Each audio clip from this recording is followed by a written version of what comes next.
సిద్దిపేట జిల్లా హుస్నాబాద్ మండలం కూచినపల్లిలో కూచినపల్లి మాలపల్లి గ్రామాల మధ్య వాగుపై వంతెన నిర్మాణానికి 3 కోట్ల నిధులు మంజూరు కావడంతో గ్రామస్తులు సంబరాలు జరుపుకున్నారు. మంత్రి పొన్నం ప్రభాకర్ కృతజ్ఞతలు తెలుపుతూ టపాసులు కాల్చి మిఠాయిలు పంచుకున్నారు. ఏళ్లుగా పెండింగ్లో ఉన్న సమస్యను పరిష్కరించేందుకు మంత్రి చొరవ తీసుకున్నారని గ్రామస్తులు తెలిపారు.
ప్రపోజల్ మాత్రమే చేసినాం కానీ అక్కడ నిలబడి నా ఊరికి కావాలని తెచ్చుకున్నాం.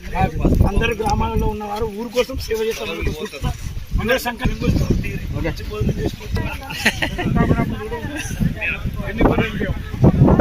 పల్లె గ్రామ మధ్యలో కాకతీయ కాలంలో నిర్మించినటువంటి చెరువుల యొక్క పాయ వాగు ఈ 2 గ్రామాల ప్రజలకే కాదు అనేక గ్రామాలకు ఇది రహదారి హుస్నాబాద్కు వెళ్తుంది.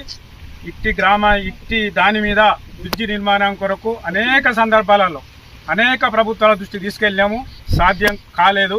ఇప్పుడు మన మంత్రివర్యులు భగీరథుడు చెప్పగానే మా కూచినపల్లి గ్రామానికి మాలపల్లె గ్రామానికి సంబంధించినటువంటి బీటీ రోడ్డు నిర్మించడం జరిగింది. దాని మీద వాగు మీద ఉన్నటువంటి వంతెన నిర్మాణానికి 3 కోట్ల మంజూరు చేయించినటువంటి వారికి మా కూచినపల్లి గ్రామ ప్రజల తరఫున ఆయన ఇక్కడ ఉన్నంత కాలం మేము రాజకీయ సేవకులుగా అతనికి మేము ఉంటామని చెప్పి గ్రామ ప్రజలందరి సమక్షంలో మేము శపథం చేస్తున్నాము. కూచినపల్లి గ్రామ సర్పంచ్ పద్మ జయపాలరెడ్డి కనబడి నేను మాలపల్లె కూచినపల్లి గ్రామ మధ్యలో వాగు వంతెన నిర్మాణము మేము ఎన్నిసార్లునైనా అడిగినాము సార్ను. ఇప్పుడు మాకు 3 కోట్ల వ్యయంతో మంత్రివర్యులు పొన్నం ప్రభాకర్ గారు వాళ్ళు మంజూరు చేయడం జరిగినది. వారికి గ్రామ ప్రజల తరఫున అందరికీ కృతజ్ఞతలు తెలుపుకుంటాం.